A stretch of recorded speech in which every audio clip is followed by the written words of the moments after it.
Hey guys, it's Jessica Ward King here, the StigmaCrusher. Welcome to my channel. Today we are going to talk about something that I hope you never have to experience, but that if you are involved in the mental health space, you may. So what happens if you get a text or an email or even a cryptic phone call from a friend who you know is not doing well? And that text or email leads you to believe that they are a danger to themselves or to others. And I mean, your first instinct may be to go to them, and if you don't feel you're in danger or that you could be endangering them by going to them, absolutely, if you have the capacity, do. But if you've been warned off, if you've been told don't come near, something's going to happen, something bad's going to happen, and you're extremely worried for this person's their state of mind and their well-being, what do you do? Well, what you can do, at least in my jurisdiction here and in several of the other jurisdictions I've lived in, is that you can call for a wellness check. And so what will happen is that someone will go to their house. They would have the right to enter even if they're not allowed, even if they're not being invited in, to check on this person to see if they are unwell, to see if they need help, to see what needs to happen. And so this past week, I had to use the wellness check feature. And in my jurisdiction, at least, you call 911 and it's police that you ask for. It's not paramedics, but police. Because paramedics don't have the right to entry without being invited. They also cannot compel someone to come with them. Police, however, have the right to entry, and they can compel an individual who is not well to go to the hospital or to wherever they need to go. And so it is the police that you speak to.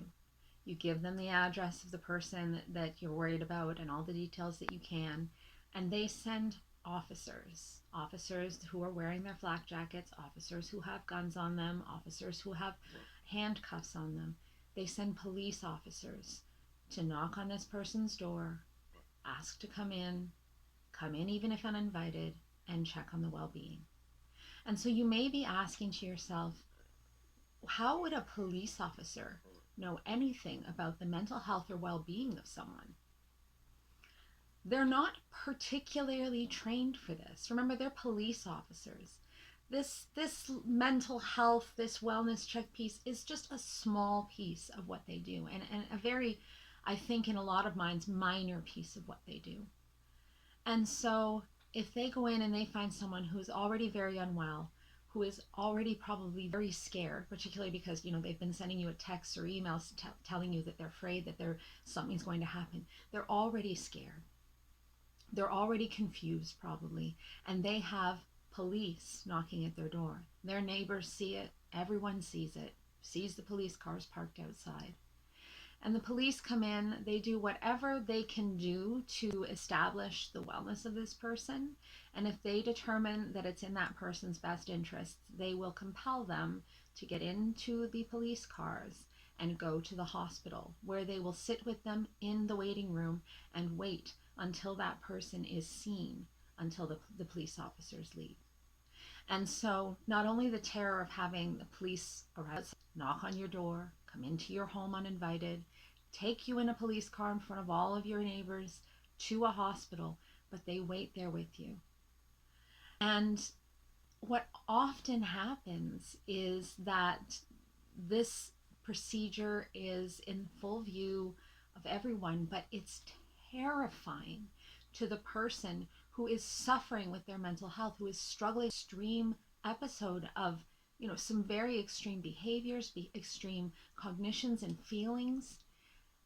And this is the care that they get. And it is not a paramedic, it is not a doctor who decides whether they are well enough to stay home by themselves or whether they need to go to the hospital, but a police officer.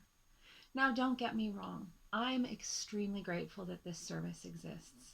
I don't want to get into the specifics of my particular case, but an individual that I'm very close with having a psychotic break. And so it wasn't safe for me to go there.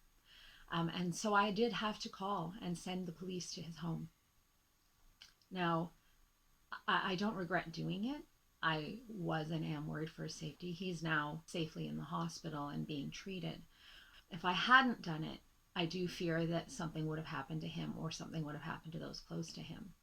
And so I'm extremely grateful that the service exists.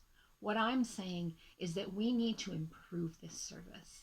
So perhaps rather than send police, or if the authority can't be granted to other mental health care workers, send the police with a mental health crisis team who has the training to deal with people who are in mental health crisis, who have the knowledge to be able to determine whether someone is safe to stay at home by themselves or whether they need to be taken to hospital. A mental health crisis team who is able to be sensitive, who is able to be empathetic, who have the time, who have the energy, who have the training to be able to deal with the mental health crisis. That's what I'm calling for. And I know in some jurisdictions that's starting to spring up. The mental health crisis teams are being given more authorities and more powers and being able to do these wellness checks, but there's simply not enough resources. And I think part of the problem is that a lot of people don't even know that this service exists. If you haven't had to use it or had it used against you, I suppose you might say, you may not even know that such a thing exists.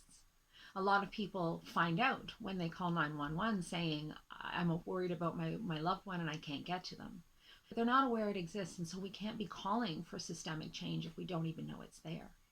So that's what the purpose of this video is to alert people to the fact that this service exists, to alert them to the fact that it's great that the service exists, but that we need to improve the service. And in order to improve the service, we need to improve the funding, really is the big issue, but then also the training. So if we could get the police officers better trained to be able to deal with mental health crises, if we could get the police accompanied by a mental health crisis team who is trained, so that these people who are already terrified, already in a poor state of mind, can be cared for rather than treated as though they've done something wrong.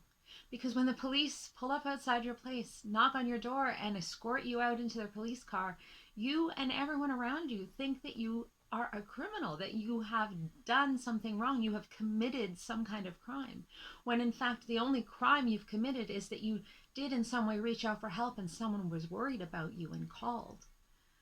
So that's what I want to call for today.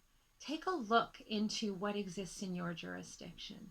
Have a look on your police website and see if they have a mental health crisis team.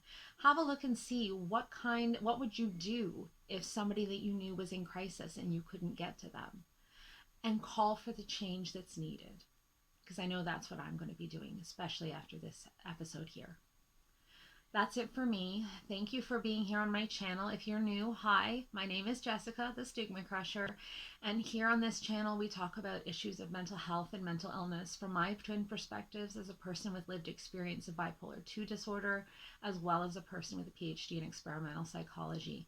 And of course, I have all kinds of lived experience of my own mental health and mental illness, and that of those around me, because I'm friends with and know a lot of folks that are struggling. So if that's the kind of content you're looking for, please remember to hit subscribe and hit that notifications bell as well. Any comments that you make, I will respond to. So if you've ever had to experience this, if you have bad experiences, if you have good, please do let me know in the comments below. Let me know what it's like in your jurisdiction and what changes have happened there. And I look forward to seeing you next week in my next one. Take care, guys. Bye.